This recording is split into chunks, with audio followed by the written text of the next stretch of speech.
Hi, I'm John, and just like you, I enjoy delicious craft beer.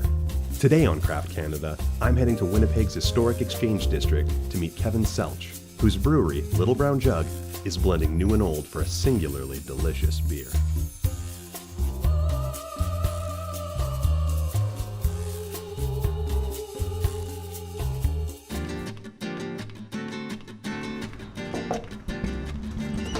Hey, how's it going? Come on in. Can I get you a beer? I would love it. Don't threaten me with a good time. All right. At Little Brown Jug, we just do one beer. It's a Belgian Pale Ale. It's called 1919. We Krausen in the beer, which we'll get into, but we do a little double pour. So we pour it once and let the head stabilize a little bit. Why that specific glass, the Little Brown Jug glass? You're known for it. Yeah, we're known for this. This is a Belgian tulip. Because we only make one beer, we can have the glass that goes with that beer. And really, we think the beer tastes a lot better in this glass. It just opens up the aroma and gives the full experience. What am I going to taste? All right, so the hops are going to give it a spicy and herbal aroma on the top. The malt is going to give it sort of a sweet biscuity flavor in the middle, and at the end, the Belgian yeast gives it a bit of a spicy clove or peppery finish. People taste different things in it. Let's not mess around. I'm excited. All right, there you go. Oh, it's so smooth and creamy, and a little bit spicy, just on the side. It's beautiful. All right, well, so are we going to make some of this today? Yeah, let's go do it. All right.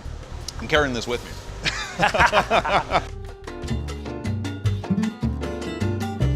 We had a pretty fun engineering project with this place. We tried to take a lot of big brewing technology and shrink it down to size. So usually a brew house like this, which is 2,000 liters, doesn't usually have these kinds of features. And why is that so important to you guys? Good equipment makes good beer. And so we have a lot of things that allow us to control and therefore repeat the brewing process, which really gives us that consistent and repeatable product. And our sort of philosophy here is that anything old will be old and anything new will be new. We left the building as much as we could. And if we had to put in any kind of like engineered beams or put anything new, it was going to be unapologetically contemporary.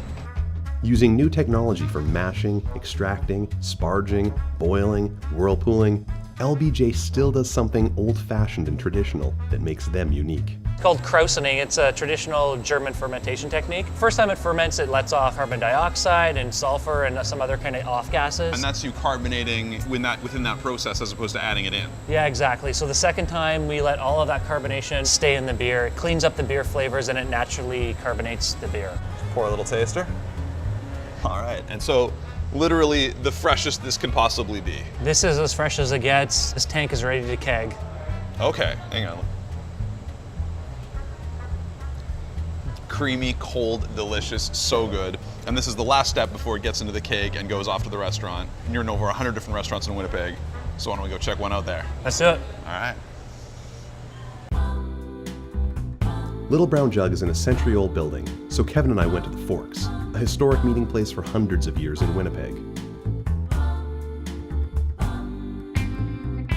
People still meet for shopping, food, and grabbing drinks with their friends, here at the Common.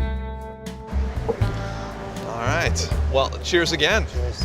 Where did 1919 come from? So we use a hop called Brewer's Gold in the beer. It was made by crossing a Manitoban hop with an English hop in the year 1919, and it was the first commercially available hop in the entire world brewing industry. And then for us as well, being in the Exchange, it's a bit of an homage to the Winnipeg General Strike. So you're a Winnipegger originally, but you moved away and then ended up back, and you've got a kind of an interesting history to have gotten into brewing.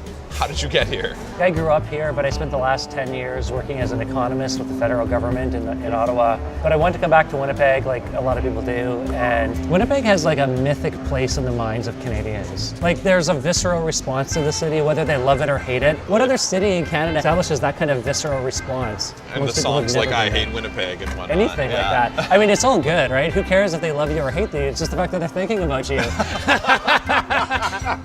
Some of the struggles that happened bringing Little Brown Jug together, what kept you up at night? It doesn't feel like one momentous task where you just quit your job and run away, because like I had spent 2 years writing a business plan, I had overcome all these things, and then it was just like that last final step where you're like, you know, nobody's gonna care about that thing, that awesome thing that you almost did. Like nobody's gonna care about that story, right? So I had to overcoming the fear was really coming to terms with the fact that you would rather do this and fail than not do it at all. Well, you crafted a damn fine beer.